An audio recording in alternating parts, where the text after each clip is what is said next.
আমরা যারা আইসিটি নিয়ে কাজ করি আমাদের জন্য গুরুত্বপূর্ণ স্ক্রিন রেকর্ড জানা থাকলে আমরা যখন কোনো কাজ করি সেটা স্ক্রিন রেকর্ড দিয়ে রাখতে পারি, অথবা বিভিন্ন যখন ওয়েবিনারে আমরা যখন অংশগ্রহণ করি সেটা স্ক্রিন রেকর্ড দিয়ে রাখলে পরবর্তী দেখা যায়। আমরা স্ক্রিন রেকর্ডের জন্য বিভিন্ন সফটওয়্যার ইউজ করি, তবে আজকে আমরা স্ক্রিন রেকর্ডের জন্য কিবোর্ড ইউজ করব। তো কিবোর্ড আমরা ইউজ করার জন্য প্রথমে আমরা যাব উইন্ডোজ এল্টার আর।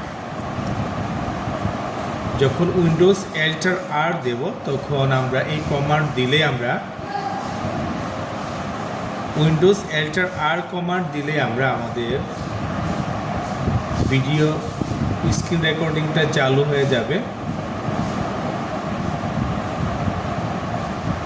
এই আমাদের স্ক্রিন রেকর্ডটা চালু হয়ে গেল।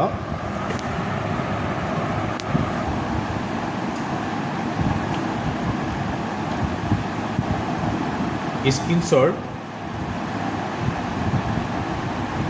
উইন্ডোজ শিফট চেপে আমরা এস বাটনটা যদি আমরা চাপ দিই তাহলে এই যে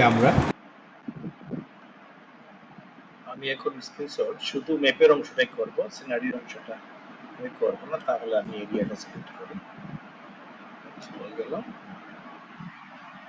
তাহলে আমি এটা সেভ করে নিই, স্ক্রিনশটটা সেভ করে নিই। এই যে সেখানে সেভ এজ আছে,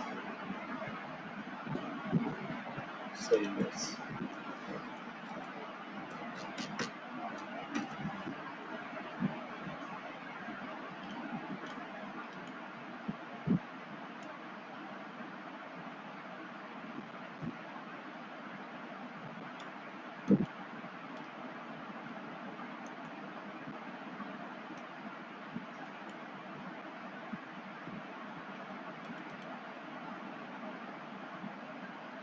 এটা হলো আমাদের স্ক্রিনশট।